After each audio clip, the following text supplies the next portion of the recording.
And if I had to be another person to stand up, if I think, after really going through this, and looking at the files and looking at the case, if I really feel that Karen Reed didn't do this and I have to be a voice that stands up and helps, I will.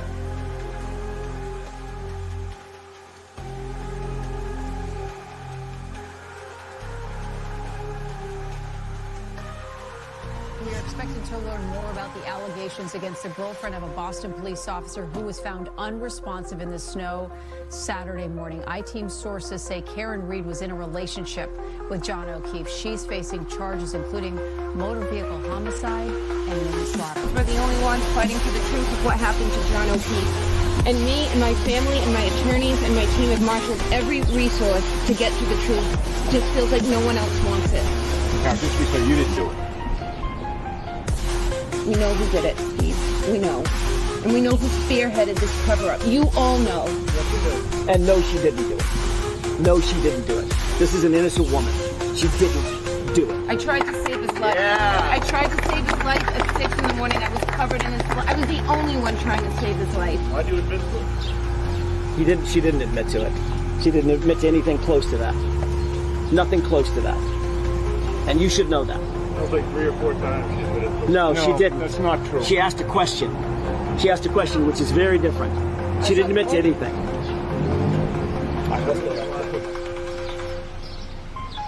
I'm going to tell you one thing. Karen Reed's not going to fold. Karen Reed's not going to give up. Defense team's not going to quit. The Free Karen Reed movement is going to continue. We will continue to raise funds for her. We will continue to do standouts across Massachusetts, across the nation, across the world to let everybody know what's going on here in the state of Massachusetts, the corruption. And we will continue to get the word out there. Believe me. Believe me. Oh, yeah. Oh, yeah. What's going on, everybody? Welcome back in to Let's Talk Live. And tonight is Thursday Night Thunder. And we're going to have some fun tonight and debunk some bullshit. We're going to debunk some bullshit. And I'm not a biochemical engineer. I'm not a vice president of a company. I'm none of those things. But I use these two things that are on my face, some simple logic, and a simple straight line. And we're going to debunk some bullshit this evening. But I can't do it alone. I mean, I can't do it alone. We need to have this voice on this panel tonight. And I know he's ready to go off. But let's bring in my friend, the one and only Mark MazzaMedia. How are you? Doing great, man. I'm a big fan of Welch's jelly, but I'm not a fan of Dr. Welcher.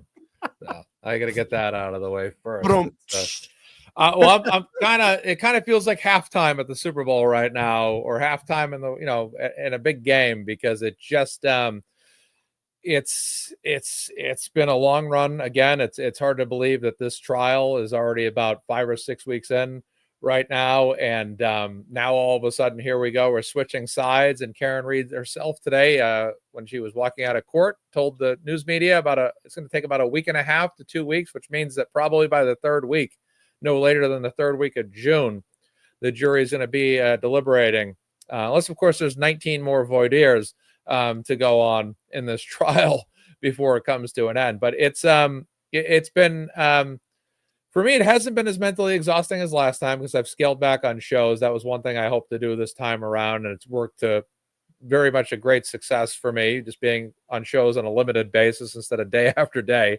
But this has been it's been a tremendous journey for Karen through this trial. It's been a tremendous job done by her defense team. Her defense team has been 10 times better than last year, and they were already awesome as it was enough last year. But someone said to me that Karen Reed's going to be acquitted solely because of her defense team, and this is nothing against her defense team, and this is nothing against the prosecution. But to be honest with you, I don't think it has this jury deliberation is going to have much to do with the defense team's performance or the prosecution at all.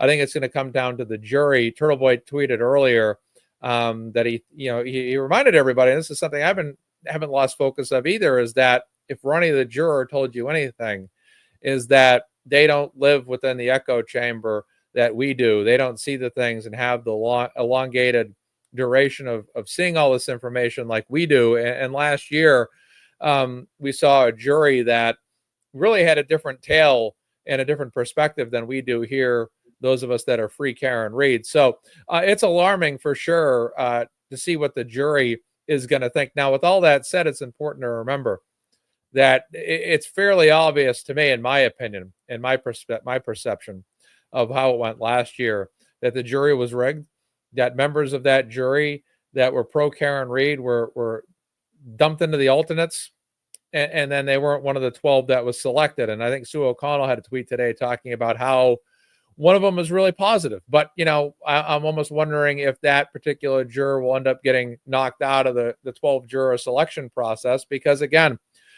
people might say, Mazza, you're being negative, but I don't think I'm being negative at all. I think I'm being a realist. I think that I'm looking at things from a realistic perspective. When you look at the buffer zone and you compare it to last year, was the buffer zone, do you remember anybody in free Karen Read ever getting arrested last year? No. Do you remember Tom CPU ever being dragged across the street by a state police officer? Never happened. So the buffer zone of it in itself was more hostile to free Karen Read supporters this year. What's my second point? The media process. Last year, it was a chair line, which was fairly congruent in terms of people having a chair, standing in line, and getting in to be a member of the media. When you look at it this year, it's been a media lottery, and a media lottery that early on had selected Aidan Carney, had selected Jess Machado, and then quickly turned to selecting on a consistent basis independent journalists, quote unquote, that were anti-Karen Read people that were there week after week after week. So you have a buffer zone that was more anti-free Karen Read this year. You also have a media process that was more anti-Karen Read this year. And when you look at the jury lottery last year, the jury lottery was worse than the buffer zone last year. The jury lottery was worse than the media process last year. And for me to sit where I'm sitting right now, I have no confidence or faith in the jury selection process at all.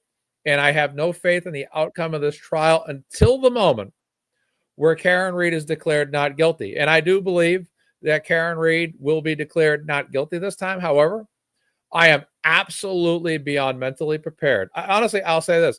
I will be more shocked if Karen Read is declared not guilty by this jury than if it ends in a hung jury and is once again declared a mistrial. I've reached out to someone today in private message. I'm still waiting for a response on this, but I am asking the following question. I want to know, is it possible that if the same result happens in court that happened for the last year's trial, and the defense team immediately petitions for the jury to be polled, can that judge find a way out of doing that and also deny that request? And that's what I'm a little bit alarmed by. It's kind of been a thought for me right now, but I'm really mentally right now, like I've said all trial long, I have been more focused on the end result than I have been day in and day out. And I understand, I get it. It's great to see how great of a job the defense team is doing. It's exciting when they get the best of witnesses and they do a great, it is. But it's like a game where you just, like a lot of Celtics games recently, where you're up 20 the whole game, and then all of a sudden, boom, you end up losing. And anything beyond that right now is really, I wouldn't call it a loss, but just not what we ultimately want, which is Karen Read's acquittal. So I'm on absolute guard right now. I am absolutely in a state of mental vigilance about this end result. And I'm honestly on the edge of my seat. There are no jinxes. And someone said, don't jinx it, Mazza. There are no jinxes, especially when you're up against people this corrupt. They trust me, nobody saw what happening last year. And they manifested what they've done this year. And that's why we're back this year, because they manifested that. And someone said, a person with a counter viewpoint to me said, well, it was up to the defense to have the jury polled, but the judge could have realistically done that at any time she wanted to, and she did. Yeah, well, we should try to manifest the not guilty verdict, but unfortunately, and I respect you, Nun, and your not opposite opinion, your different viewpoint, which I don't think I don't think we're too far off, but I don't think that manifesting it has anything to do with it, because these people are going to try to do whatever they need to do. And I think that, I think you're right. I think we should believe positively. I think we should pray. I think we should hope. I think we should do all of that. But at the same time, I don't for a moment underestimate these people. Think about the buffer zone, the media process, even the prosecutor. They went outside of Adam Lally, who was their number one guy, and they went and got a prosecutor outside the realm of Norfolk County to try this case. They're definitely trying. So until that moment when I hear Karen Read's not guilty, I'm going to be absolutely vigilant. But like I said, mentally and in my heart, I believe it's going to be not guilty. But again, none of us saw what happened coming at the end of last year's trial. And additionally, when Karen Read and her defense team tried to petition all of this at the appellate level, Supreme Court level, before the appellate court, it got shot down. So it's been a dogfight. And what it is I don't want to see Karen Read and her family and friends go through this process again. And that is my concern. But I do, like I said, I do believe Karen Read will be not guilty this time. And I think that the defense team is going to be a lot more vigilant. If they start to see the jury come in and they still can't declare a verdict, and if Tui Rodriguez is read again, I think the defense is going to be like, we want the jury polled this time. And I'd imagine they're going to have their finger right on the red button to order that. But my concern is the judge within her right, or can the judge in her own high chair up in front of the court come up with a way to kind of find an out from that? Because I don't, people might say, well, maybe she will, maybe she won't. But the thing is, when I look at this judge, whether you like her or not, whatever she did to Karen Read and her defense team that we disagreed with, when that was petitioned at the Supreme Court level, they sided with her. So whatever she did, she knew the legal loopholes, and she's probably had the discussions. If she's as corrupt as people think she is, then that means that she's had discussions with people heavily in power in the state, up to but not limited to actual judges that are on the Supreme Court in this state. And someone says, don't give them any ideas. We know they're watching. Well, here's my counter to that, because you know what? I've thought the same thing. I don't think they need any ideas from me or anybody else. And quite honestly and respectfully, to respond to that, I think that they've thought of everything known to man, because they didn't need my ideas or fears last year to do what they did. They didn't need any of that. They were pulling strings left or right. And these powers that be didn't need any ideas from anybody to do what they did to Karen, to frame her, cover it up. These people, they know what they're doing. There's no idea that I could come on and suggest that's going to inspire them to say, oh, well, that's a great idea. Because they've already thought of it. They've already thought of it. And again, nothing that I'm saying here now is nothing that they haven't already thought of. And it's not really anything too expansive based on what they did last year. So like I said, I'm very mentally vigilant. I'm on edge. I'm comfortable. I'm calm. I don't think Karen Read's going to jail. I don't think they're going to declare her guilty. But I am concerned that once again, the fix will be in. But you never know. I could sit here right now and be like, well, the fix could be in. It could happen again. It could happen. Then all of a sudden you just realize, poof, it was all just paranoia, like someone just said. It's all just paranoia. And all of a sudden the jury goes in there and says, not guilty. And all of a sudden you're like, whoa, I'm actually shocked now, because I expect this was going to be a 5-day jury deliberation. And they deliberated for 4 hours and Karen's not guilty and it's all over. Holy crap. But, it's like when you're a Patriots fan or Red Sox fan growing up, you expect a negative outcome or an unfavorable outcome. And then all of a sudden, Adam Vinatieri hits the game-winning field goal instead of missing it. And the Red Sox come back and beat the Yankees and beat the Cardinals. And suddenly they're World Series champions. And you're more shocked that they won than you are that they didn't blow the game. And that could very well be what's happening. So the way I think is this. I'm similar to Dr. Welcher. I think of everything in probability. I think of nothing in absolute. So what I'm saying is the one theory I presented may be possible, but also the other thing may be possible. But I'm just saying I'm vigilant because I believe anything's possible. And I don't put anything past these people when it comes to framing this woman and all that. So I'll rest there, Brian. That's my opening monologue for tonight's show. I'm happy to be back, and I love everybody. I love it. I love it. I always give you, I'm like, he's got to talk. Just go. Right. I mean, that was the plan. Yeah. That was the plan. It's in the green room, Mark. I'm going to do my intro and then you go. Right. You got to get it out of your system, because I know you've been frustrated over the last couple of days. You and I have been texting a lot, and I said, I'm going to give Mark reached out to me. He goes, "Send me that link tonight. I got things to talk about." I'm like, "All right, let's do this." I think that's how I asked it too. I'm like, send me a link. Of course, yeah. So we're gonna talk about Welcher, of course. What I want to tell everybody, what I'd like to do tonight is I'm gonna play about 20 minutes of his testimony, and then I'm gonna bring up slides to literally debunk, in my opinion, debunk what he's talking about. And I just use simple, basic logic and straight lines. And we'll go through this and go through that. But people were asking me, how's the trial been like? I said, I think I've seen one of the most insufferable human beings on earth. I think he wins the award for the most insufferable. I made an award today, and I did misspell insufferable at the very bottom. I missed the F. But anyway, I made an award today. He is the most insufferable human being, Dr. Welcher, that I've ever seen in my entire life. This guy is the type of guy, and I talked about this on the show with Jess last night. He's the type of guy that goes into a room full of people, okay, and then they argue about something like, it looks like it's 1.5 inches off. He'd be like, no, it's 1.25 inches. And I'm going to tell you why it's 1.25 inches. And I'm going to explain to you why it's 1.25 inches. And then if you ask me any questions, I'm going to deter you for a half an hour before I actually give you my answer, because that's what he's done. That is exactly what he's done. So someone was asking me today, well, what part of the testimony should I watch? What piece will sum this all up? I said, I have the perfect clip for you. I'm going to play it on my show. So I'm going to play that clip really quick. We'll talk about it. This is literally how I can sum up Dr. Welcher.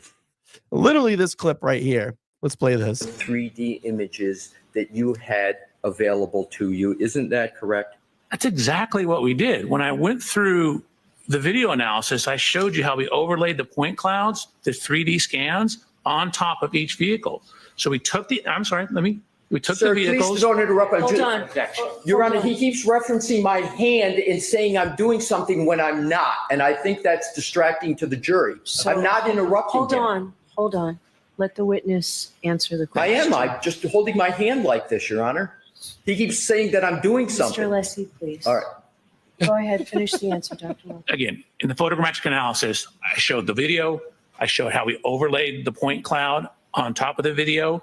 That proves that the way we solved it, correct camera characteristics, matches. Otherwise, that would be distorted. We overlaid the scans of the Lexus into the photogrammetric analysis. We overlaid the scans of the scene into the photogrammetric analysis. We overlaid all that stuff into the analysis. We did exactly what you're suggesting. You could have easily addressed this issue by the following. If you really believe there was no contact or not sufficient contact, you could have produced a graphic that shows a gap between the two vehicles. A graphic, couldn't you? That's not a graphic. What is that? Sir, I get to ask the questions and you are to answer them subject to the judge's ruling. So my question is, couldn't you have created a graphic that would have better shown the issue that you are creating or talking about today? That's my question. Couldn't you have created a graphic? We did. We created a whole bunch of graphics. You called what we just saw a graphic? Yes. All right, we'll stop there. That's Dr. Welcher. I mean, that's how this testimony went. And I think it was the point, at that point, Robert Alessi, he's cool as a cucumber. I mean, but I think this guy got a little under his skin. He was tired of his bullshit. He wasn't going to be pushed around today. And exactly like he said, you are the witness. You sit in the chair. I ask you the question. That's my job, to ask you the questions, and then you answer yes or no. Or if you'd like to, opine, I give you that breathing room. You do not control it. And this motherfucker, when he did, he set that tone. How many days has he been up to? 2 days. He set that tone the other day when he went up there and said, "Oh, Mr. Alessi, what is your first name?" And he wanted him to fucking introduce himself to himself, introduce Robert to himself. I mean, he set that tone, and I went, "Oh God, this guy is going to be a knob. That's the only word I can come up with. This guy, he's a fucking knob, Mazza. He is. It's tough and it's cringy. Just a quick. I saw Nan Gallagher in the comments section. Nan, I just put a question to you in the chat. Can you just respond to that if you don't mind? I want to try to get an answer just from someone that's an illegal expert, an attorney that could answer this question. I apologize to change course here. No, Brian, it's okay. it's something that's. And I'm gonna do this. Nan, if you're available and you want to jump up, please jump up. We'll have you on the show. But anyway, go ahead. She said if there's a demand to poll the jury must be polled. So it sounds like that's an affirmative answer from her. So that sounds like that means that there's no legal out. I'm just concerned that there's a legal out for her to say no. I'm not going to do it, and because of such and such a law. So Nan's very affirmative in her response there. So that's good. That's reassuring. Let me ask you this. This is things that irritated me too. This guy's looking at his watch the entire time. People had screenshots of literally text messages. They caught him. Alessi addressed it today about his text messages. At the last end of yesterday, the voir dire, he starts looking at the time like he couldn't be bothered anymore. And also the bullshit with the laptop. He's looking on this laptop. Bev tells him multiple times to shut it down, to shut the laptop screen down, to take it down off the table. He doesn't do it. It's like, why are you not? You are the judge. This is your courtroom. You tell this guy, look, laptop off the table, under your seat, or wherever you need to get it out of my sight. Let's be fair in this. Let's be fair in this. And if he had to reference anything, they had the printed documents stapled and could have handed it to him, and he could have looked through the slides. He didn't need his computer.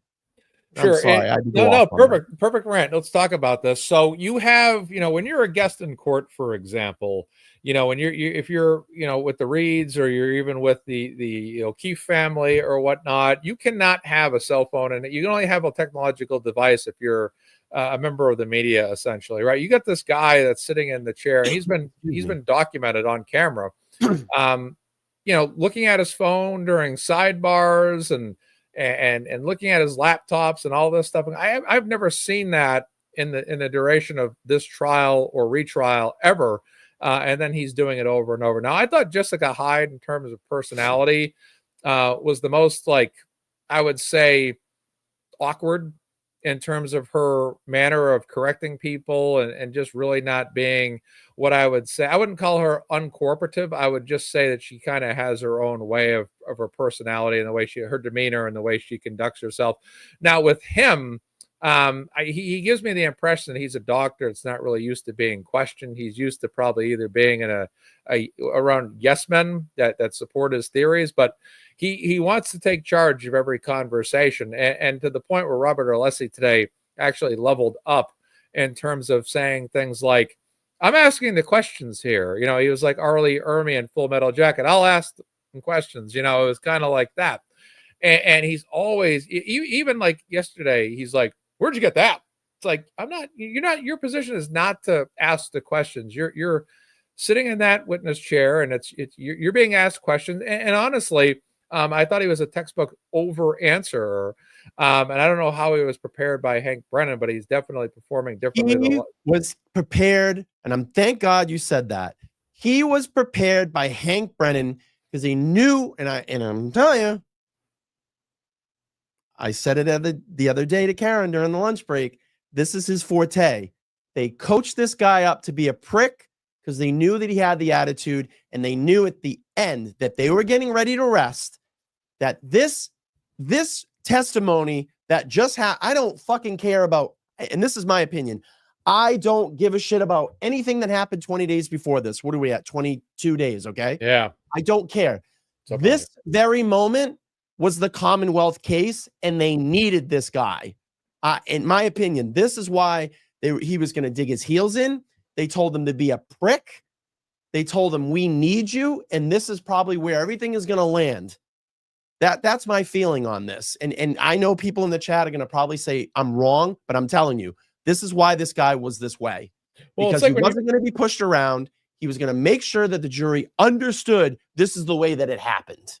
Yeah, sometimes in UFC or even basketball games, when you play defense, you put your hand in your opponent's face, and your reason for putting your hand in your opponent's face is to throw them off. And Kobe Bryant used to do that on defense all the time. He put his hand in front of his defender's face to throw off their vision, and throw off their passing lanes. And that's typically what you do, is you not only play defense, but you also do something to stagger the performance of your opponent when they're on offense. And in this particular case, that's when the defense really goes on the offense by cross-examining. And then you have some of these witnesses that are very corporative when they're being, and I did think there was a couple of choppy moments with Hank that he even had to some degree to be objective, but for the most part, there was a lot more choppy waters and muddy waters with Robert Alessi, and it was over and over and over again, to the point of debate, to the point of argument. And I'm not going to make a negative comment about Robert Alessi, but I think that to some degree, Robert Alessi did kind of get thrown off his central game to a degree, not much, but this was pointed out by Turtle Boy and many other people yesterday as well. But I thought today Robert Alessi kind of had an overnight game plan where he came in and he kind of knew exactly where this guy was going to kind of try to throw him off his game, and he started bouncing back. I'll answer the questions. We'll go to the next slide when I say we'll go to the next slide, no sooner, and he started to bounce back because I think that Alessi I think there were some things he threw at Alessi that Alessi wasn't expecting, and then overnight Alessi said, okay, I know what he's trying to do, and then he came in today, and then Alessi just started really throwing him off every time he tried to blitz him, Alessi would just come back and argue back, and even argue with the judge a few times, because I think Alessi figured out what the game plan is. But it is difficult, when you're cross-setting someone for the first time. And this is, again, a witness that's a new witness. This is not a witness from last year. And he was somebody that they had not had any history with in terms of crossing him. So that yesterday they kind of got their feel, and then Alessi came in the door today, and he was like, okay, well, I saw what he tried to do to me the day before and throw me off. Now I'm going to throw some blitzes at him. And he did that to perfection. And how about this? The very disappointing voir dire in the beginning, the argument, we're not going to let Trooper Paul in, but let's go about 45 minutes into that testimony, unless he slips it in, and he got him. He got him to do it. It was such a great tactic. I'm telling you, urge to go back and watch that. He ends up getting him to say Trooper Paul, and it comes in, and he starts questioning about the diagrams that he used, the photos that he used. He got it anyway. Right. That caused a major stir in that courtroom too, because they didn't want to talk about the Trooper Paul stuff. And then when Brennan got back up, he started counter arguing. Yeah, he was. Yeah. Fucking mad. And then the judge agrees with Brennan. Of course. I mean, come on, Mark. I mean, if you didn't think anything was biased in any of these two trials, this morning was probably the most biased thing that I've heard. Oh, absolutely. I mean, absolutely insane. All right, let's take a look at this. I don't even know what to call him. Insufferable prick. Yes. And we're gonna go through. Not a very nice man. No, I'll play a little bit of testimony, and then I'm gonna bring up my diagram here, and we'll, listen, it's my opinion. I'm gonna debunk them a little bit here because I started looking at shit, and I was posting some slides up on X today. I'm like, this doesn't make sense at all, but we'll use logic and theory and straight lines and see what we can come up here. All right, let me start his testimony. So referring to this slide, this is after the Lexus has pulled away. Bring this up a little bit. Looking in the snow, I see nothing in the snow. Were you looking for anything in particular? Of course I was. I was looking for taillight fragments. In Always any that of sharp the tongue videos response that you have that show Mr. O'Keefe's vehicle after the defendant's Lexus touches it, do you ever see any remnants or shards or fragments of taillight on the ground? This touching as the source of damage to the defendant's Lexus rear right taillight. Did you consider speed as part of that analysis? I did. I consider speed, and then again, knowing we have the positions of the vehicle, we looked at the degree of overlap, and there's only about 2 to 3 millimeters of overlap between the vehicles, which is insufficient to cause the tail light that's recessed in from the edge on the right rear of the Lexus to contact the rear of the Chevrolet. considering all the data and analysis that you did damaged during the contact, Break or crack that taillight. is that your opinion? Just moving up to a certain part. Hang on. So the third area stuff, Slide. slide 105. Here we go. This is a picture of Mr. O'Keefe's right arm, forearm, hand, and wrist. In anatomy, your arm is defined from your shoulder to your elbow. All And right, then we're from your good. elbow to your wrist is your forearm. And then this is your hand. Bear with me. It's coming up, but then we'll start sharing some slides. Sorry, everybody. I thought I was in the position. So It's okay. So technically, when you say arm, it really means from your elbow to your shoulder. Most people call this whole thing arm. It's actually the upper extremity. Arm is from shoulder to elbow. Elbow to wrist is forearm and hand. So you can see I wrote arm and forearm. So arm, elbow to shoulder, elbow to wrist is forearm. So looking at the injuries to Mr. O'Keefe's arm, forearm, as well as his hand. all right. First of all, I'm going to put this on the record. Pretty fucking creepy. He's in John O'Keefe cosplay right now. Pretty creepy that this guy actually went out and did this. But I'm going to debunk this mother effer in about 2 seconds. And Mark, I'd love to hear your theory when I start showing my slides here, but we'll play a little bit of testimony. Here we go. So this is me. I'm actually 6 feet, half an inch tall. What you see in the upper right is the coroner's examination report for Mr. O'Keefe. He's 73 inches tall. That's 6 feet, 1 inch tall. At this time, I was 220 pounds. Mr. O'Keefe, at the time of this incident, was 216 pounds. So I took measurements of myself. I'm actually wearing the same make and size shoes Creepy as as fuck. Mr. O'Keefe, the same brand of jeans Creepy. as Mr. O'Keefe, the same brand and size shirt of Mr. And I'm going to tell you right now, that is coaching from Brennan. I know what we can do. We'll have you go out and we'll find the t-shirt and the jeans and the shoes. You put that on and we'll dress you up like John O'Keefe, and then we'll have you in the photos, and then people will think you're John. So we're looking at this. That's exactly what they did. Dress rehearsal. Dress rehearsal. Exactly. All right, let's hear a little bit more here. And I hope my Brennan impersonation. Mr. O'Keefe. You see the Lexus in the background. We have matched the height to the Lexus.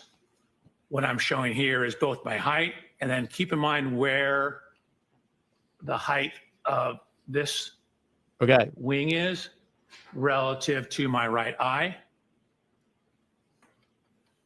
Oh, I'm going to show you. Okay, we're going to stop here. I'm going to share my screen now. So in his report, what he thinks is the eyelid laceration was caused by this spoiler. I'm going to debunk this fucker in about 3 seconds. Ready? All right. Give me 2 seconds. Actually, it's not going to work.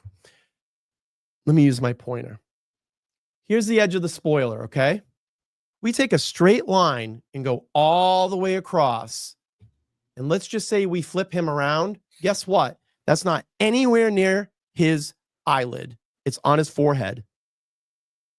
John would have hit his forehead on that wing if Karen hit him. It's not even anywhere near his eyelid. Here is his eye. His eyelid is here, Mark. That is the tip of his forehead. And I'm going to even add this too.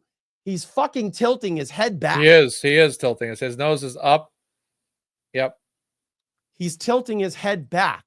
So he's like trying to like look at the, like, am I lying? You can see his eye too. Am I lining up with the spoiler? So it's not even close, Mark. Here's the edge of the spoiler, right? We just draw a straight line across. Look where that lands. Yeah. Look where his eye is. It's below that. Yeah. Yeah.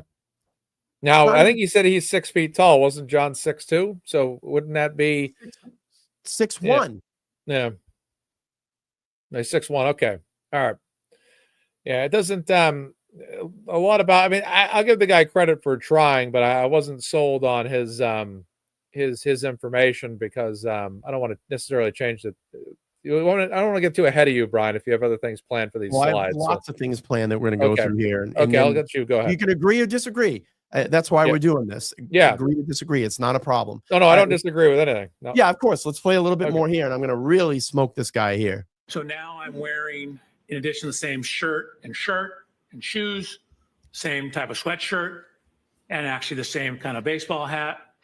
Which is creepy. We tried to determine the exact glass from the waterfall grill. Found out they were getting different ones at different times, but I ordered my glass. Can you pause this for 1 second? Distributor Okay. that Waterfall Grill So- ordered their glasses from. Hang on. So you can see in my right hand. Here you go. So he says, "Oh, I have the same exact type of clothes on," but it does not say that he has the same exact size of clothes on. Those pants could be bigger. That hoodie could be bigger. So I don't think he says that he actually has the same size clothing on, which is, I always look at things I always listen to what people say, and I also listen to what they do not say. I'm wearing the same clothes, but are you wearing the same size clothes? That's a question I have, and that would make a difference. Okay. So let's go to my slide. Yep. Okay. So now he's saying, look where his arm is positioned. Mhm. Okay. First of all, how do you know that John was holding the glass? How would you even know that John had this glass in his hand? If, to your theory, I'm going to Commonwealth's theory now. How would he even know John had this glass? Why? Because you found some sprinkle. You knew about a report that there was some sprinkled glass on a bumper. So you just come into an assumption. So how do we know, to the Commonwealth's theory, that John didn't get out and put the glass on the ground or throw it in the yard or whatever? How would you even know that? Okay. Now let's look at my graphic here. Okay. Where is the most, I'm trying to make this land with the audience. Mhm. Where is the furthest point on this vehicle right now? It's on the bumper. He's putting his hand into a negative void here. He's bringing his hand in. John would have hit Karen's bumper first. I don't know. You seen it, Mark? I am. You're 100% accurate. So it's extending out. This was also brought out by you when you took your pictures side by side with Alexis about a year ago. Remember when you took those pictures? Yes. You know what? Do this. Zoom in even more. Yep. Zoom in like twice as much. Yeah, right. And raise that up. Perfect. Just like that. Okay, that's perfect. That makes it stand out even more right there. There's probably about 1 inch to 2 inches, 3 inches that are extending on that thing right there. And when when you play basketball, for example, when you box out your opponent, it's usually your thighs and hamstrings and hips that get bounced to another opponent's thighs and and all that to push them out of the way by using your core, right? So in martial arts, for example, a lot of times what we do is a takedown. And when you do the takedown, especially like a side takedown, you put your hips and your thighs and all that right into your opponent to throw them off balance. And then you pull them by the arm. Now, in this particular situation, when you look at the mobility and stabilization of the body limbs here, the legs are more stable than the arm would. The arm is outstretched. It's dependent upon not the shoulder, but the elbow, which is weaker. And now when you look at the hip there, or the side of his thigh, that's stabilized by his body weight. Okay. So that arm easily gets knocked out of the way. But after that arm easily gets knocked out of the way, that bumper is going to drive right into the side of his leg or hip. And that's going to drive him right out of the way in a moment's notice. Now, an additional problem with this is that, or their theory, I should say, is that they did this at 2 miles per hour, 1/12 of the speed. Oh, we're going to get to that. Okay, I'll pause then. Oh, we're going to get to that, Mark. So, I mean, like I said, if you look at it,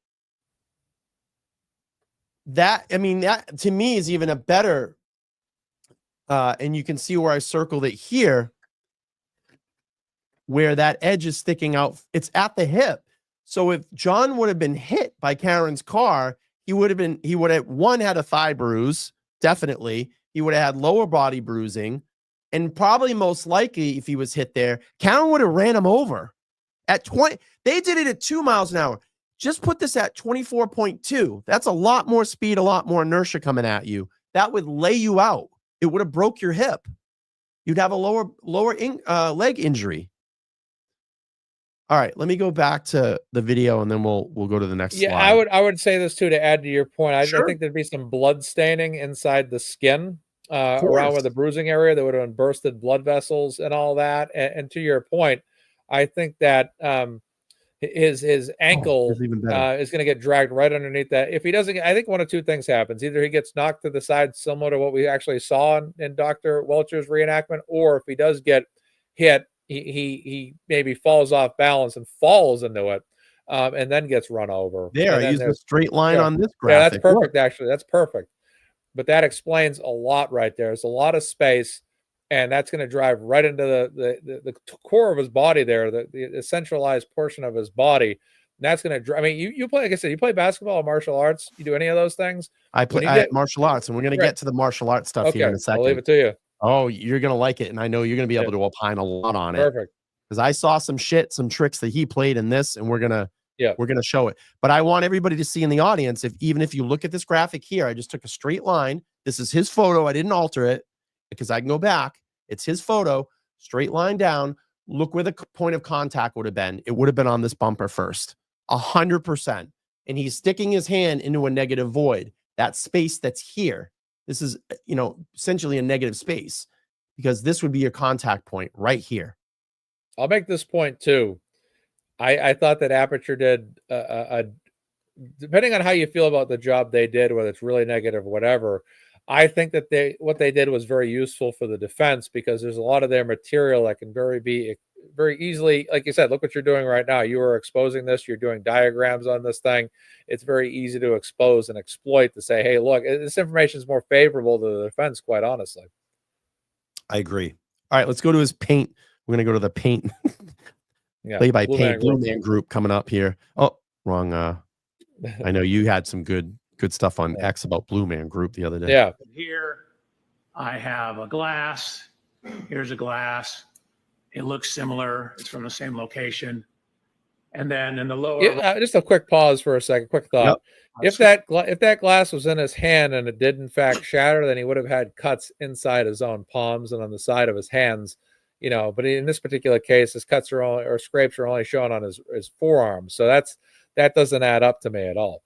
Let me get a couple of these out of the way, Mark, real quick. Free Karen Reed 2024. Thank you for becoming a new YouTube member. I appreciate that. And all off the Russian Muddlehead says, we need to see Jim's bingo balls as he pulls them out. Norman Corey, thank you so much for the 5. Says, no account for the height or fact that the bumper compressed in at least an inch with 6,000 pounds behind it. This guy made a volcano at a science fair. I love that. That's good. Good stuff. Thank you for the super chat. And I had a Venmo for $10 come through from Catherine. Thank you. She said, let's go. Bang, bang. Appreciate that. All right, let's go back to the video here. Is everybody liking this, what I'm doing here? Give me a thumbs up in the chat. Let us know if you like what we're doing here. I'm hoping this is all landing with you. I wanted to just, use some simple logic, draw some lines and debunk some bullshit here. So let us know in the chat if you're liking this. Here we go. Taking the sweatshirt off, and I'm going to look at how this contact pattern lines up. So the first set of slides, I'm simply standing next to the Lexus. We know we have a broken taillight. We know how scratches on Mr. O'Keefe's arm. I'm seeing how those may or may not relate to the height and position of the taillight.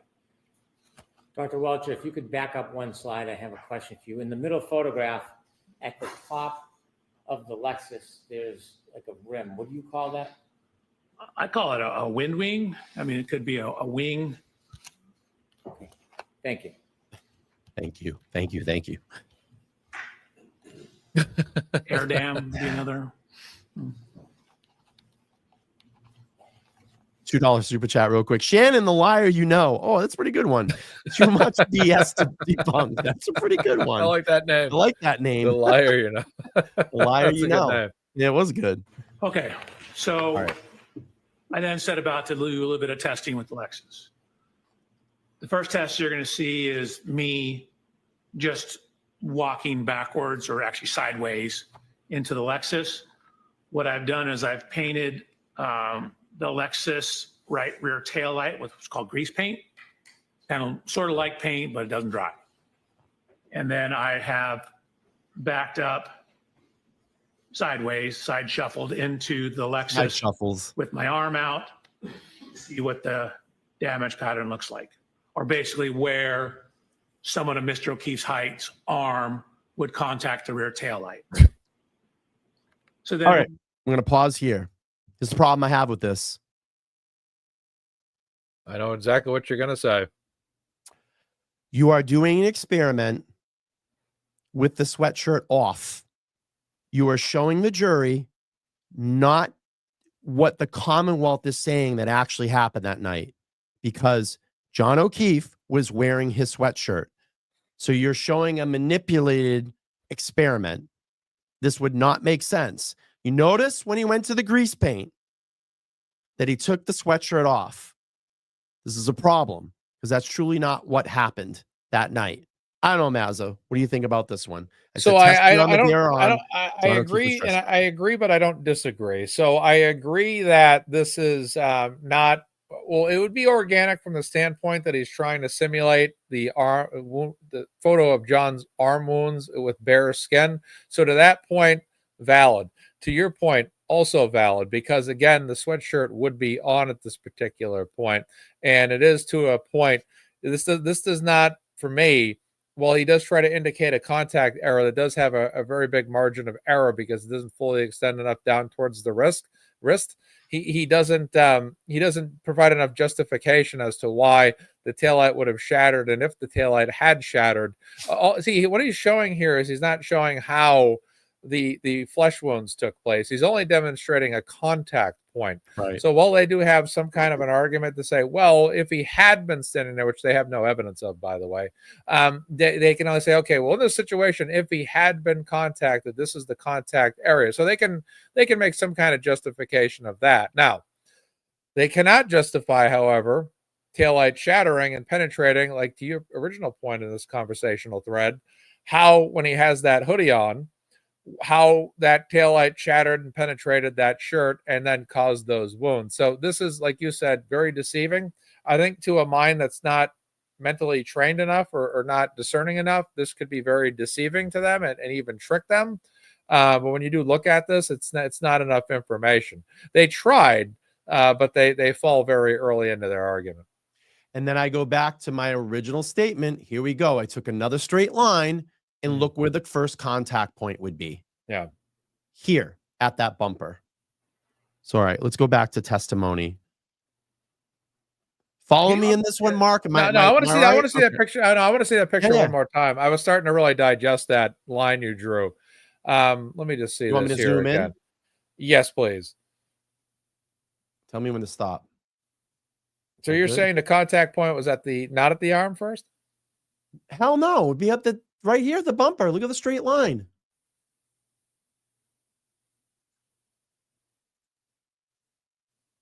I still think it hits the arm first, but it flails the arm out of the way right away. And then the physical contact really comes when the bumper hits the body. That's just my theory. Okay. We can agree to disagree. That's fine. Yeah, that's why we do this. That's all right. That's why we do it. I just still think the bumper would make the contact first. I think that you can kind of see it here. I mean, it's what I'm seeing, that this would be your point. If I probably drew a straight line right there, it would help. But anyway, I think I could find a way to get on the same page as you here by arguing this, is that this is just a reenactment that in no way is accurate to what would have happened, because this never happened, let's be honest, right? But at the same time, there'd be no evidence to suggest that arm would be in that particular position and would be outstretched that much. So to your point, yes, it is possible. And again, this could be deception on the part of the prosecution here by overextending that arm more inwardly towards that point to try to make, like, to my eyes, it looks like it's going to hit the arm first. But to that point made, though, that they probably staged that photo in that manner to make it look that way, where to your point, it probably is more likely that it would have hit his legs, because his arm wouldn't have been, his arm could have been outstretched like this or outstretched like this. There's a difference. We really don't know. We don't have the data. Right. Exactly. And that within that lies reasonable doubt. Exactly. Just hopefully the jury saw that. See, All right, here we And he go. did throw his body into it, like someone just Right. Showing the photographs Oh, he's again. gonna. Yeah. I show the paint Real quick, let me just get this one out of the way. So let's see. $10 says, I also love how he tries to make his arm in a specific position and hit hard enough to shatter the taillight while also having his head close enough to the spoiler. Bodies don't work like that. It's very true. It's very, very true. All right, here we go. transfer onto my arm. The yellow grease paint on my hand was to show where my hand would hit the taillight. Yeah, that's a good one, Ken. And It's called a bumper for a reason. Just kind of me walking slowly sideways into it. The approximate location of the taillight, and I'll line it up with the broken taillight in a second, lines up with the approximate location of the lacerations on Mr. O'Keefe's arm. Dr. Welcher, let me ask you a question. When you're To your engaging in point, these Brian, the bumper would have knocked demonstrations, him. are you attempting- If it had hit his arm first, it knocks his arm right out of the way. If it hits his thighs second by the bumper, let's just say in a scenario where that plays out that way, then by the time he gets knocked in the legs, his arm's out of the way by the point the impact even really fully takes place in the taillight, if it even was possible to shatter in this particular case, which it is not. His body is out of the way very easily, very quickly. I agree. Yeah. To show exactly how Mr. O'Keefe was struck? No. So we don't know exactly how he was struck. And pedestrian impacts are extremely sensitive to exact angles. And so where exactly your foot is, whether your foot's off the ground, can have an effect on where you end up after that. We just don't have enough information in this case to determine all that information. We know the taillight was broken. That's reasonable We know doubt, the then. glass was broken. We know we have damage to the rear of the Lexus. We know we have lacerations to Mr. O'Keefe's arm. So I'm trying to see if there's any correlation between all those. Well, can body posture on a clip or a side swipe collision change the trajectory or the injury? Of course. Oh, we're going to get into body posture. Don't worry. I got some slides for that. Can the way somebody moves or reacts before impact change it? Objection, Your Honor. Sustained. What are other things that can change the trajectory of the person and the injuries? So for example, if you get hit and knocked off balance or clipped and knocked off balance, you can take additional steps. That'll affect how far your body travels.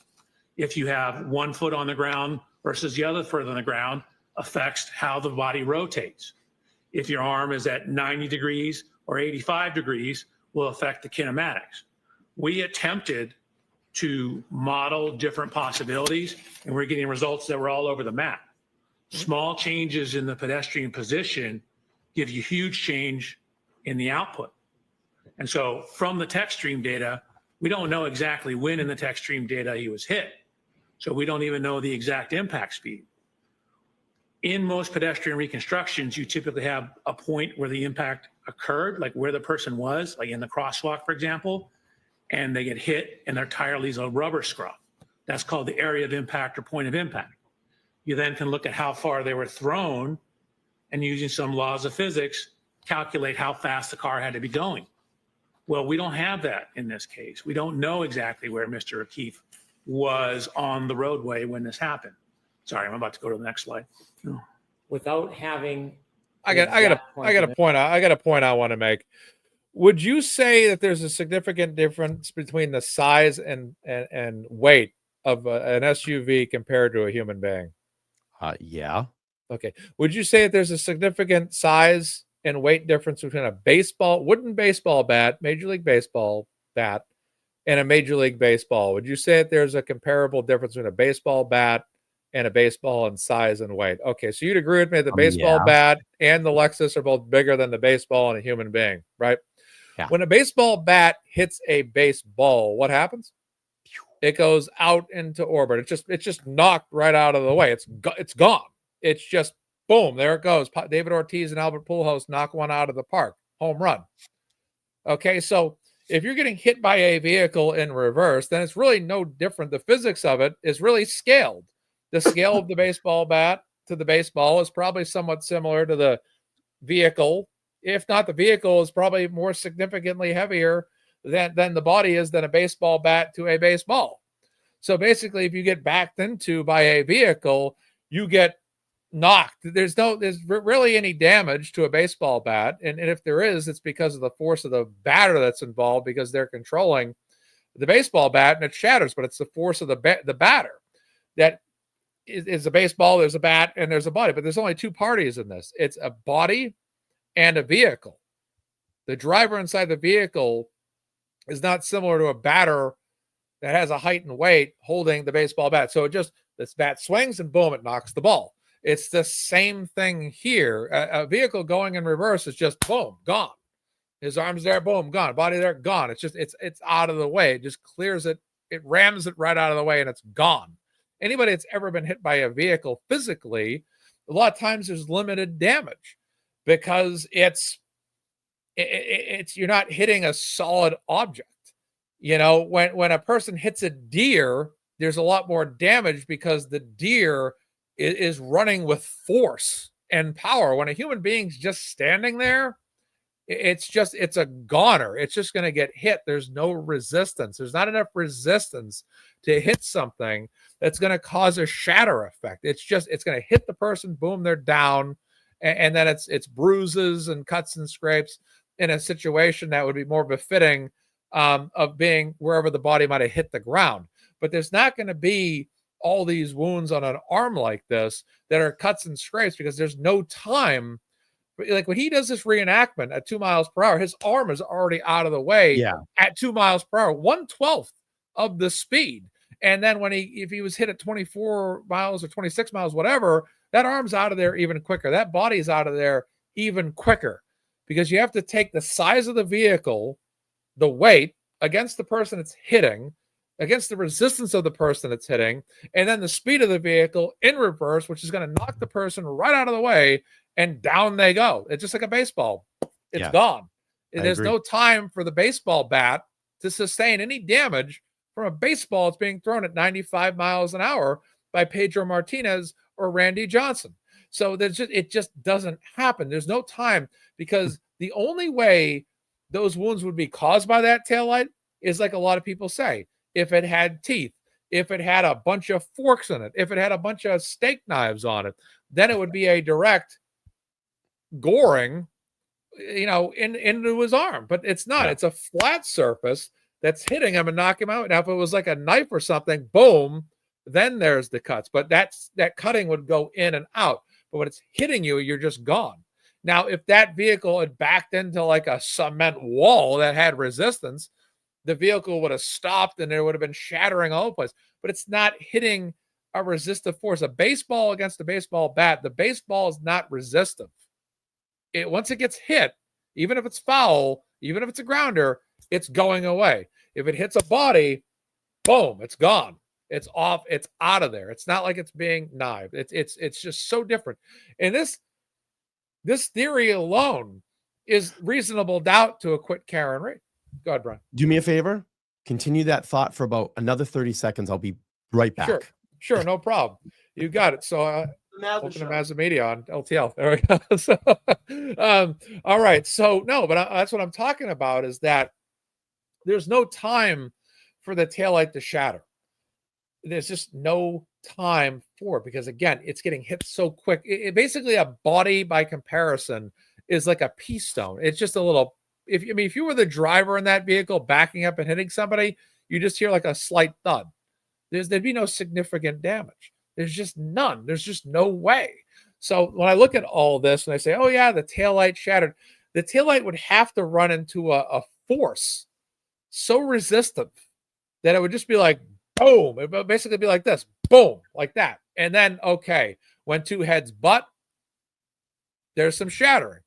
If two vehicles were driving at each other in reverse, came in like this, boom, then there's probably going to be some significant damage because you're talking about equal weight or similar weight, similar forces colliding upon themselves. Okay. That's what would happen. But when you're talking about a human body, just like a baseball in the game of baseball up against the baseball bat, there's a difference in weight. There's a difference in force, and it's not going to result in shattered taillight. Now, when Karen Read did crack her taillight, mind you, she was backing into another vehicle of similar size and similar weight that was able to resist it backing into that.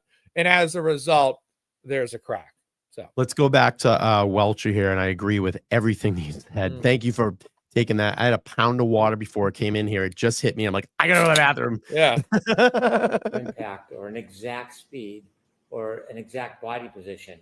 Oh, thanks, Are Michael. you I able appreciate to that. Thank you. specifically replicate that next here we chat, go. design rhythm. in the way John is 3% of the Lexus at chat by design Exactly rhythm. replicate? Right, No. yeah, that one And right there. again, Yeah, John is 3%. Yeah, right. In terms of how he would move, again, we don't know where exactly on the roadway he started. So in terms of how he moved, that's a function of where he started. We don't know if when he was clipped, he took an additional step before falling backwards. So that will change how far you are off the roadway. So the impact, which you'll see in a second, even at 2 miles an hour, will induce rotation of the body. So It's a lie. depending on the speed, the higher the speed, the more rotation. So if I may.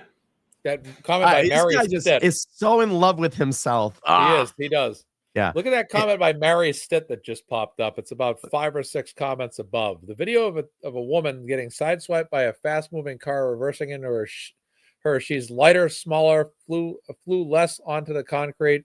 Yeah. No flying taillight, and minor injuries. Exactly. Yep. 100%. All right, here we go. And I must note, he throws himself into this whole. Yeah. Yeah. He rolls into it. So slide 111, this is simply showing.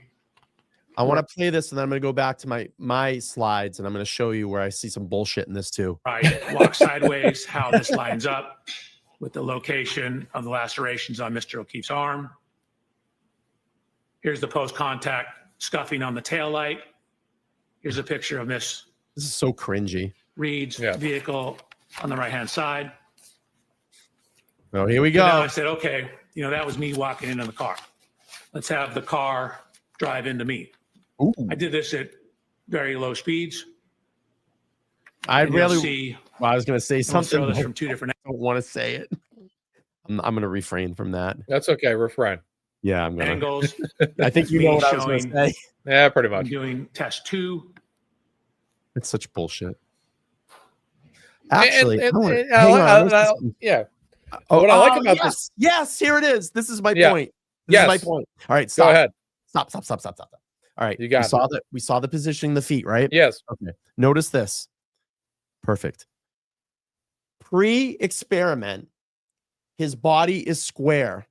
Okay. Pre-experiment, his body is square. See the position in the legs? They're square. They're lined up.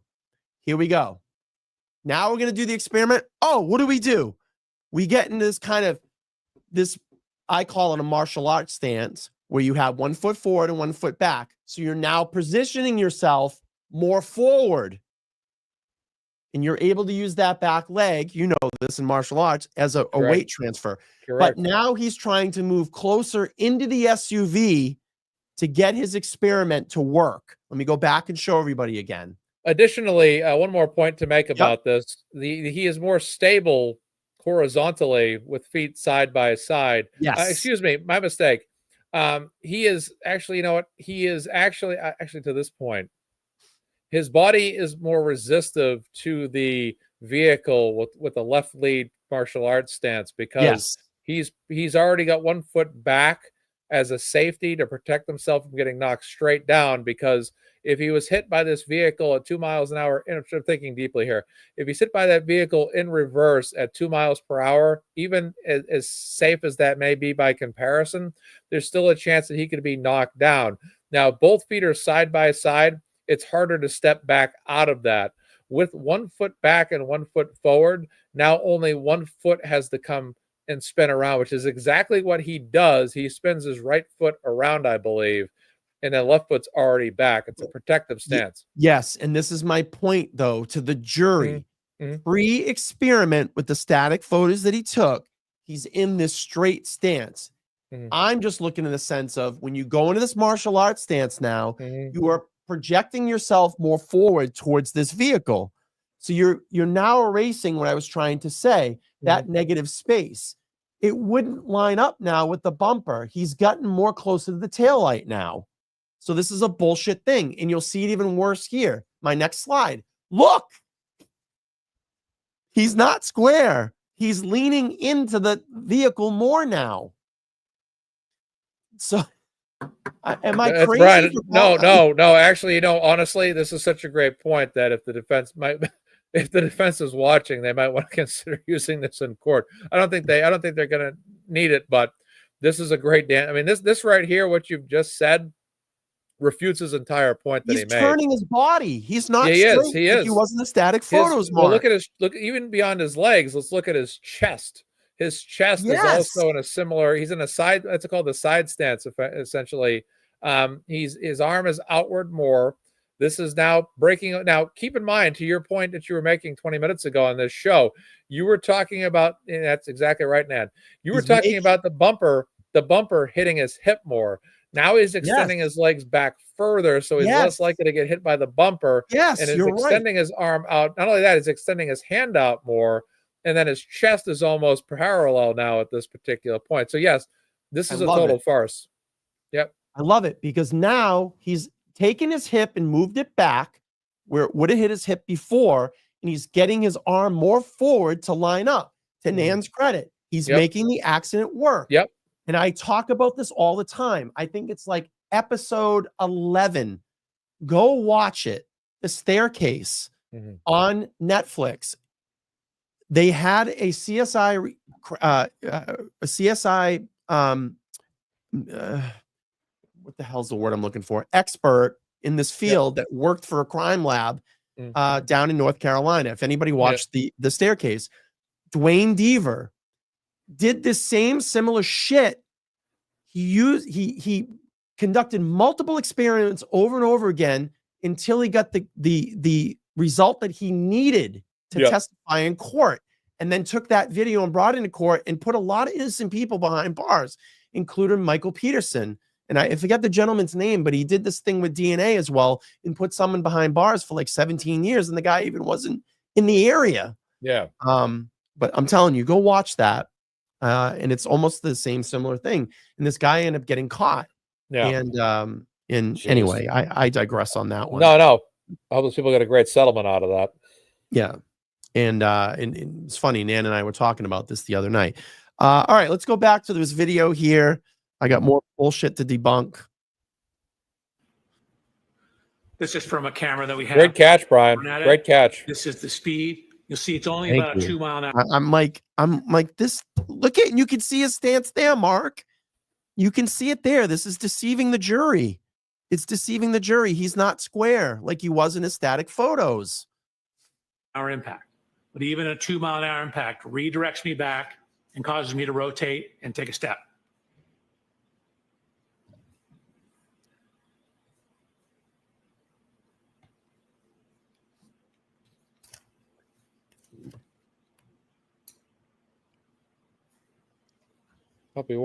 He better have wore, if he was smart, he's wearing steel-toed shoes, but I don't think he is. I think he's wearing sneakers.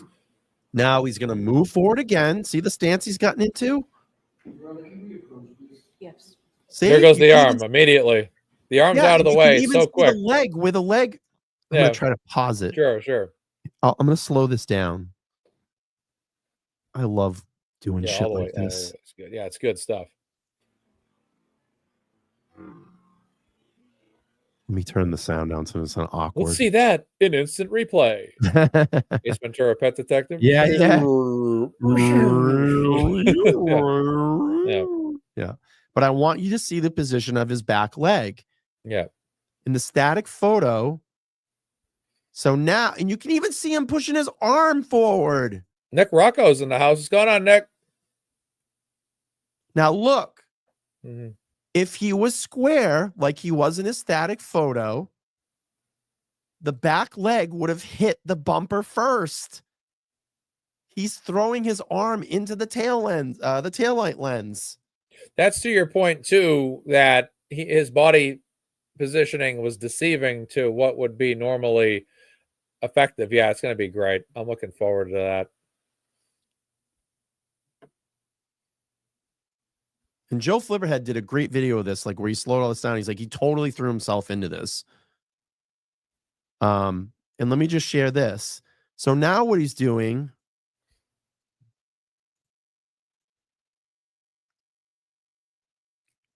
it's not showing any contact with his legs, meaning in this video, what I just pointed out. I'm just trying to see my next slide. Oh, we're going to get into the tail light. Oh, boy. I love that one, too. But let me go back up to the video. We'll play that. And let me just get back up to regular speed. I hope everybody's enjoying this presentation tonight. I want to thank Mark MazzaMedia for jumping on and doing this with me.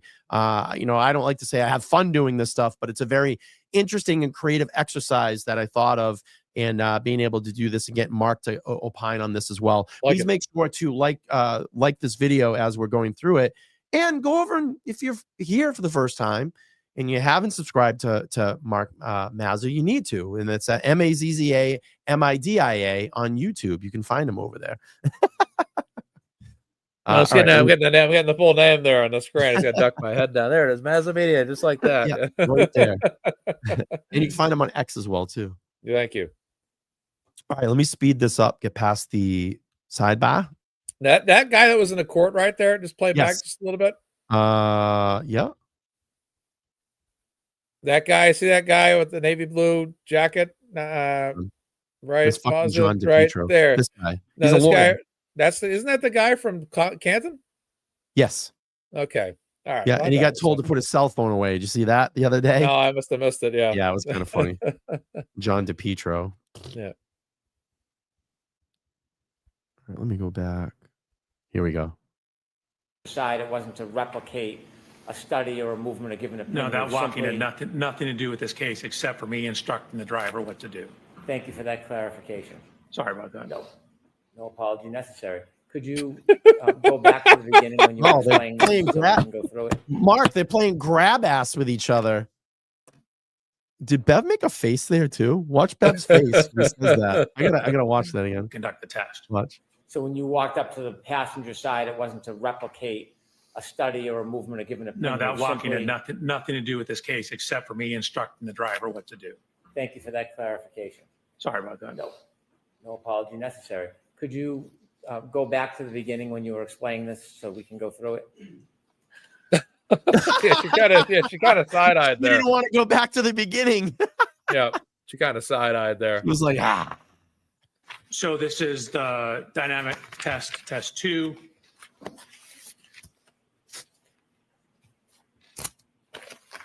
So again, this is the view from behind. Lauren. If he's already, this is my point too. If he's already knocked out of the way at 2, this has always been my theory for a long, long time. My martial arts experience is kind of taught me this. Not that I needed it, but it just, his arm is knocked out of the way immediately at 2 miles per hour. That quickly, it's gone. There's no time. And again, that arm, if it's easy enough to be knocked out of the way at 2 miles per hour, it's easy enough to be knocked out of the way at 24 miles per hour at an even faster rate. It's like the arm to the vehicle, to the arm, it gets hit by a vehicle, but to the vehicle, it's like the arm is never even there. It just, boom, it's gone. Yeah. And it's out of there at 2 miles an hour immediately, it's gone in a split second. At 24, certainly. Yeah. Good point, Mark. Norman Corey 5 says everyone's watching this guy has just lowered their IQ. I love that. And then we have currently pursuing law degree. Yeah. All right. Look at that. YouTube won't let me send what I have to say, but you all know which experiment I wish to have been seen. Oh, I think I know what you're talking about. All right. Let's see. Let me turn the sound up here. About 2 miles an hour. Your Honor, that is the objection that we spoke about. Okay. All right. So that's noted, Mr. Lexi. Yep. And again, no sweatshirt on. Yep. Yeah. So similar to the other test, this is the post-contact image of the transfers onto my arm. Actually, the yellow paint you can see from my hand is here. This is from the arm and forearm. Here's the paint transfer pattern. And that's slide number, I'm Dr. sorry, Welcher? I'm terrible with that. That's Slide okay. 116 now. That was 115. Thank you. Slide 116. What I've done is I taken these yellow lines to show the extension of the components on the rear of the exemplar Lexus. Then I've done this extension of those same components on the rear of Miss Reed's Lexus and shown how the approximate location of the fractures in the taillight match up with the approximate location of the contact of the arm onto the taillight. Dr. Welcher, do you have any indication of how Mr. O'Keefe's arm was bent, what angle it was bent at? Not exactly, but for More reasonable doubt. these to be taillight shard fragments, they would need to be in the area of the taillight, but it could be further up.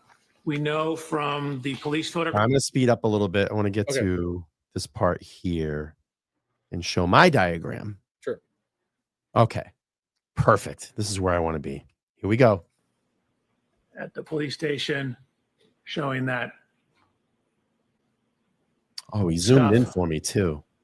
Good stuff. On the right rear body panel. All right. Let's stop here, Mark.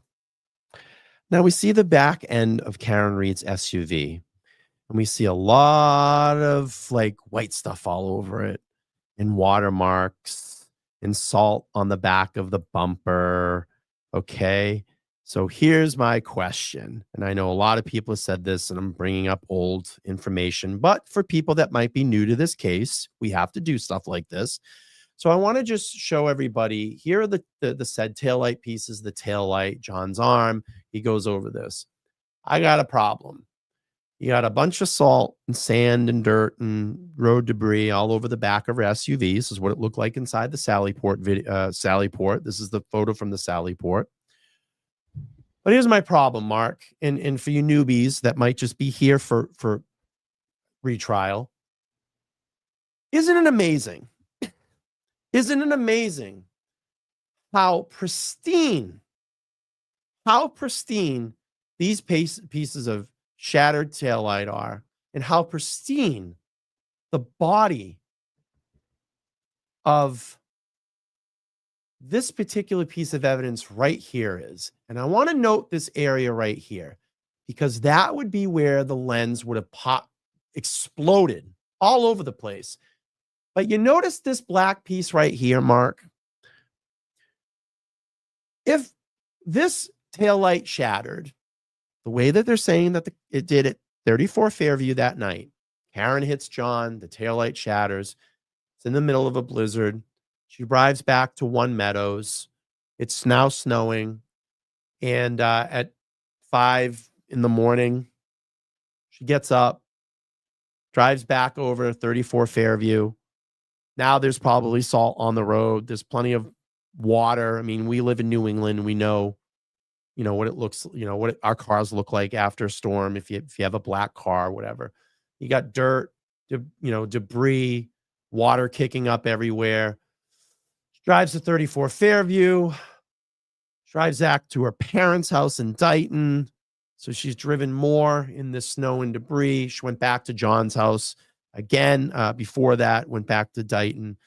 And then we have Mr. Proctor that shows up and seizes Karen Reed's vehicle in quite a bit of snow in the driveway. Because when they back it up, there's quite a bit of snow. It's loaded up onto a flatbed, and then drove in 62 miles or something around that to Canton PD. Yep. With wind and water and rain. Why is the tail light clean if this shattered and went through all of that, but there's sand, salt, and debris all over Karen Reed's vehicle? I don't know why the defense has not emphasized this. It's a really good point. Alessi touched on it a little bit, and God, I hope they're watching this, because they need to bring this up in court, because it's a big sticking point. Mark, I know you're chomping at the bit to say something. Please tell the audience why. Well, a couple of different reasons. Well, number one, it doesn't match the environment of the rest of the vehicle. Number two, what is the source of this taillight? Is this actually even the original taillight of the video? If so, was this taillight cleaned? If so, why was the taillight cleaned instead of you don't clean evidence? Retained? You don't clean evidence. Number two, Is there a missing taillight from another vehicle where something was swapped off, something off a vehicle impound that they got? Vehicles are impounded all the time. Just ask Vin Diesel in the Fast and Furious 4 when he Look had his how own clean vehicle that is, impounded. Mark. It is. It's clean. It looks like a factory refurbished version of the taillight. I mean, they could have pulled this off of any other Lexus that's the same make and model and added it right on. I mean, and again, keep in mind, police have access to vehicle impounds. They seize vehicles all the time. They could very easily look at an impound list and swap out taillights. And I'm not making any conspiracy theories, but yes, I am. But think about it. It is so clean. And I want to go back. Let me just go back again so we can teach the class. That's what Karen's SUV looked like when it went into the Sally port. Yep. If that happened, then why is there not sand, salt, and debris all inside that housing? Because it certainly would have kicked up in it. And you remember, they found all these taillight pieces all in the yard. Why are they not dirty? For weeks they sat there, and the taillight fairy came by and picked all these pieces up. And this thing is literally, it's gleaming clean. So that's a question. And I hope, and the problem is not going to probably be able to, but I would have hoped they would have touched on all of this because it's a big problem. It's a major hole. And like I said, I don't know how relevant the defense thinks this is, but if they do find it relevant enough, I hope it is brought up more, because again, that's an inconsistency that establishes reasonable doubt. 100%. So let's end on this one. Let's end on this one, Mark. I'll be honest with you. I was a little surprised today when I heard Brennan rest. I know. I was like, oh, okay. And then I put a tweet out, no Higgins, no Brian Albert, no Tully, no Michael Proctor. Obviously, those people, they're trying to hide from this. What's your prediction? You think one, if not all of these people get called to defense? What do you think, Mark? I would say no less than half at the very least. I never know what the defense is going to do. They may not have a need to actually call all of them. I'd like to see them call all of them, but I don't think they'll call any less than half of them. I also think that this is my theory on the prosecution, Hank Brennan, as I wonder if his idea was that why call them, and maybe leave it up to the defense to call them and hope that they don't call all their witnesses, all the witnesses. So I think that Hank Brennan and the prosecution had an idea of who to avoid to call as witnesses from their own list, and then realistically leave it up to the defense to call those witnesses, and then basically almost like a way of playing from behind. Let the defense call them, and if they do, then the prosecution will enact their game plan. I think that's probably that's just my estimation of why the prosecution didn't call a lot of the same people that were called last time. There were a handful of McAlberts that were called last trial that were not called this trial. They only kind of seem to call a lot of the main players. A lot of Massachusetts State Police, the US RICO's comment there, were not called. And I think that they're hoping and praying that the defense doesn't call all of them. But I thought that was very smart by the defense to almost mock the entire list that the prosecution had and almost relist everybody as well, because they might have anticipated that the prosecution may not have called everybody, and why not list everybody so they can just call them all the time. So it's interesting. But like I said, I am expecting at least 50% of those people that weren't called by the prosecution to be called in this trial, and if not more. But I think in a couple of weeks we'll probably be saying, boy, I'm shocked that so-and-so or such and such wasn't called. But I'd expect, Higgins to be called. I'd expect Brian Albert to be called. Brian Albert's got to be called. I mean, the first question I posed to him, why didn't you come outside? Yeah, that's it. You're a first responder. Why didn't you come outside? Right, exactly. Well, why all the calls? Why, those are all things that need to be brought up. But again, I think the prosecution, I'm just trying to assess their game plan. I even think getting Jen McCabe, I actually think they, believe it or not, to their credit, I thought they actually did a great job with Jen McCabe, and I'll tell you why. If I were in their position, I'd was going to call her as a witness. I'd call her as soon as possible to keep her out of sight and out of mind for later in the trial. And I think that was their plan with her, was to get her on early, and also keep her less confrontational so she is less memorable than she was last trial. And I thought that that was their game plan. And the defense is going to have a way around all these things, of course. And I still think they get enough information out of the cross-examination of Jen. But like I said, I think Brian Albert's a surefire call, I think, because he's the homeowner and he's a first responder. And there's also Apple Health data that shows John O'Keefe entered the house. I think it's vital to call him to the stand for direct examination. I'm very, like I said, I'm honestly, believe it or not, I'm more actually, Nick Rocco saying Albert will not be called. Oh, interesting. So I can't, here's the thing about this. When it comes to Nick Rocco and knowing, his connections, I can't disagree with Nick. If Nick's saying that, then it's effectively, it's pretty much gospel, so if Nick's saying that, then he won't be called. Now, why he won't be called, I don't know why.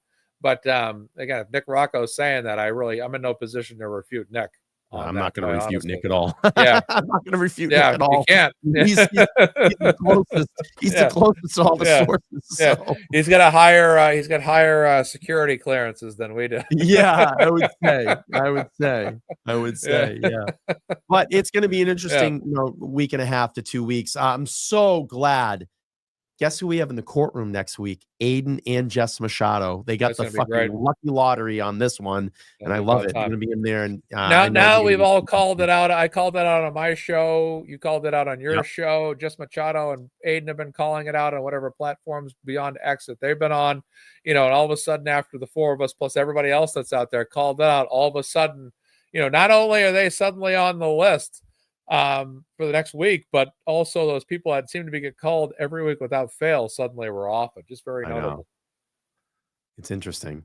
But yeah, that's going to be great. Wednesday night, 8 p.m. Eastern Standard Time. Jess will be back with me, so she'll have a half a week in there, and she'll be able to do some reporting and tell us how the jury's reacting during the defense testimonies, which is going to be great.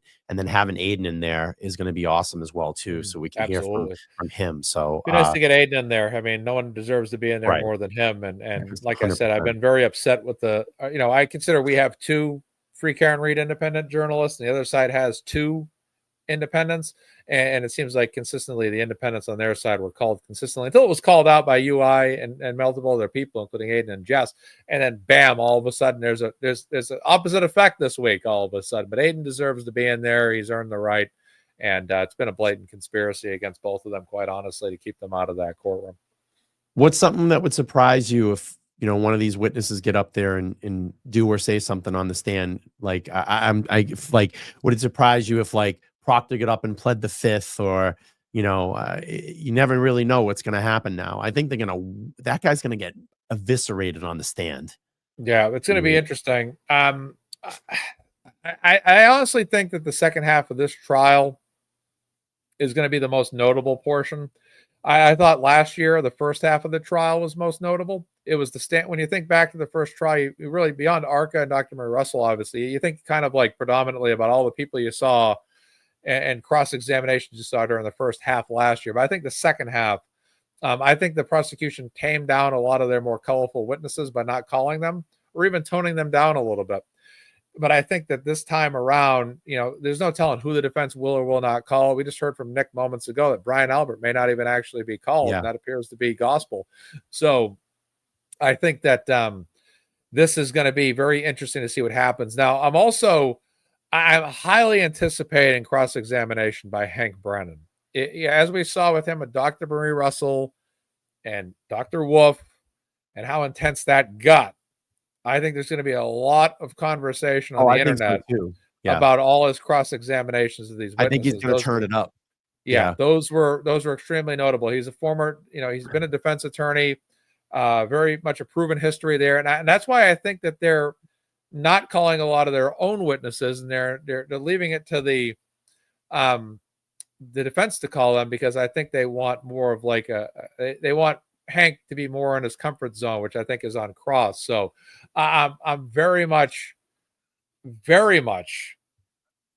looking to see the Hank Brennan portion of cross-examination against the defense's witnesses. I think that this is going to be, there's going to be a lot of clips online. Joe Flipperhead's going to be a very busy man.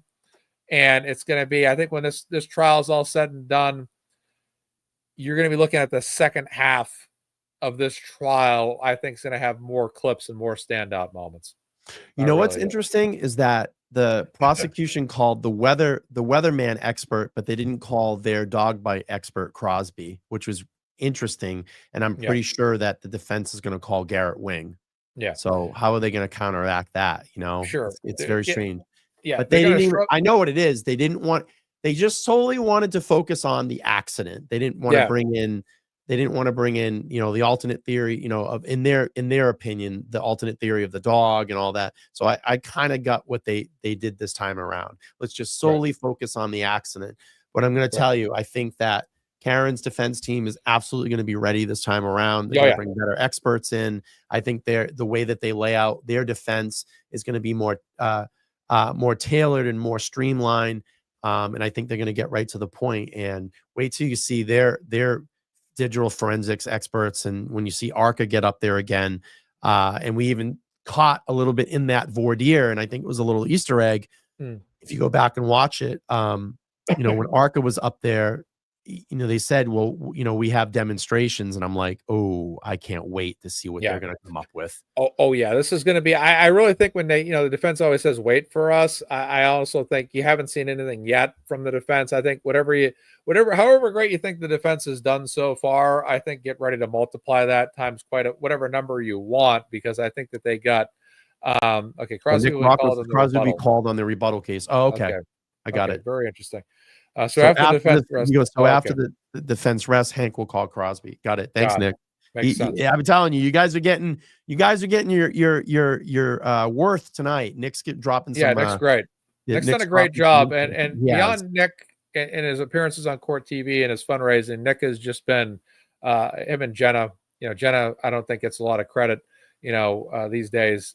But Nick and Jenna have been fantastic behind the scenes in more ways than you may think. They've been very effective and helpful, and they're just great people. And just Karen's definitely blessed to have them helping her out. I've never had a bad interaction with Nick. He always greets me with a smile and a handshake, and I appreciate that. And you know, we appreciate everything he does. Brian Miller, $5 says, if they call Michael Proctor, will Turtle be allowed in since the charges drop? I don't know.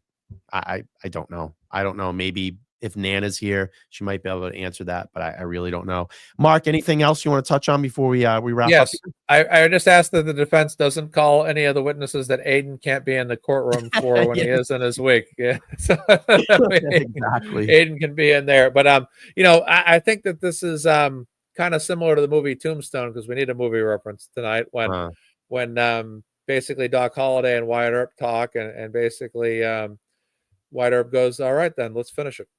And then Wyatt Earp, Doc Holliday says, indeed, sir, the last ride of Wyatt Earp and his immortals. And I kind of think about the defense team when I think about that, where they're kind of in the room, and, you know, figuratively at this point, it's time to finish this thing out once and for all. And this is the great duel. This is the big walk down to the OK Corral right now. For the confrontation with the Clantons and the McLowrys. You can call them the McClantons, but this is going to be it now. This is all the marbles. Oh boy, look at this. ARCA wasn't able to show their experiments last time. Something tells me that it will be different this time. And Nan says, yes, you will be able to be in the courtroom if Michael Proctor is called. Excellent. So you guys in the chat got a lot of great information here tonight. Oh, they do. Some really great people. And Nick, we appreciate that. Thanks for dropping. Yeah, I mean, like I said, I think it's going to be a very interesting week. I know that the defense is going to 100% be prepared. Karen needs us more than anything right now. What I want to do is, before we head out, if anybody would like to make a contribution to her defense, and I did yesterday when I got out to see her. So I did make a hand-delivered I'll get this word out,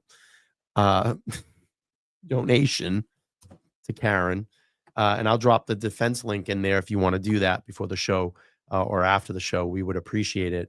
That's it. That's all I got. Mark, thanks for joining me. That was fun tonight. Absolutely fun. I know you wanted me on a show recently, and I was kind of sitting here today. I'm like, I need to go on a show. It's Thursday night. Thursday night's a good night for a show, and I try to do most of my guest stints during the week, and then after 8, I got time to catch up after work. But then I'll probably be back with my own show at some point this weekend, Saturday or Sunday. I'll be probably firing up the headset and the microphone, and probably going to be another fundraiser as well this weekend to continue to raise money for Karen. And that's important. I can't stress enough how important it is to donate to Karen Reed. And even if she is acquitted of all charges, there's going to be civil lawsuits coming her way, and then additionally some lawsuits she's probably going to start filing, I'd imagine. So it's time to get Karen Reed free. We got Karen Reed's to free. It's time to get her free of these charges. And like I said, if you're a praying person, pray. This ends here, and that corruption just kind of backs off and takes a day off when it comes time for that jury verdict, and that this jury sees everything for what it is, which is if they don't believe she's innocent, then let them believe there's enough reasonable doubt to acquit. And that's all we really need. So like I said, it's time for the defense team to take their it's their time at bat here with calling witnesses, and let's finish it. Yeah. I said in the very beginning of the trial, this retrial, it reminded me of Reservoir Dogs when they all got together and said, let's go to work. And now that Tombstone reference, let's finish it. So I love that. We get this out of the way. $5 smart thinking not to call Albert. HB Hank Brennan will insert falsehoods in his questions, make jurors question, even sustain objections. It's a good theory. Okay. I like that. Just stay to the basics. Let's attack the accident, and let's prove them wrong in that. I think that's the way to go in this. And they the defense team really shored up, what they wanted to prove this time around, and left some of those, I think, things that, we've known about, but I don't think that's been the sole focus of this. Let's just deflect and debunk the accident. I think that was the way to go. And, it's going to be in the jurors' hands and God's hands at the end of this. And it's funny, and real quick, I woke up this morning and I was just full of joy and happiness and feeling calm. And I have to say to people, and this is very strange, but I have never been a strong, faithful person. I do believe in the universe and entities and stuff like that. And I think this process of the things that I've seen and the feelings that I've got through this process, and maybe this is a little bit with age, but I've been exploring religion a little bit more. And I'm not, and I'm not putting you, I hope I'm not putting you in a weird spot, Mark. Not at all. Go right ahead. Your faith or whatever. Go right ahead. This is really have been touching me lately and kind of putting me into a space of a higher power. And it's funny, the other day I found myself down at the La Salette Shrine, and I went down and sat just out in their courtyard for about an hour. And I took in, after my Sunday show, I just kind of took in the vibe, and it's, it's been weird. This has opened up a lot of things for me, a lot of acceptance and things that I never would have done in my life. And maybe that is pulling me closer to a higher power of God. But I think that we're doing a lot of great things here. I've had the opportunity to meet some fucking really amazing people. Even, like people like yourself, Mark. I consider you a friend, and it's good stuff. So we'll continue to do this. We got another couple of weeks before a verdict, and then we'll be debriefing after said verdict or mistrial. I just don't see Karen Reed ever getting convicted. I don't want a mistrial. I want her to move on with her life and be able to start picking up the pieces and getting things back together. So I digress on that. I love all of you. Thank you so much for being here. If you haven't subscribed to that guy over there on his YouTube channel, is X, you can find him on both platforms at MazzaMedia, and that's MazzaMedia. I am Brian. This is Let's Talk Live, and this will end the show of Thursday Night Thunder. Thank you all so much. Have a great night, and I'll see you back on Sunday for the Super Sunday show. Take care.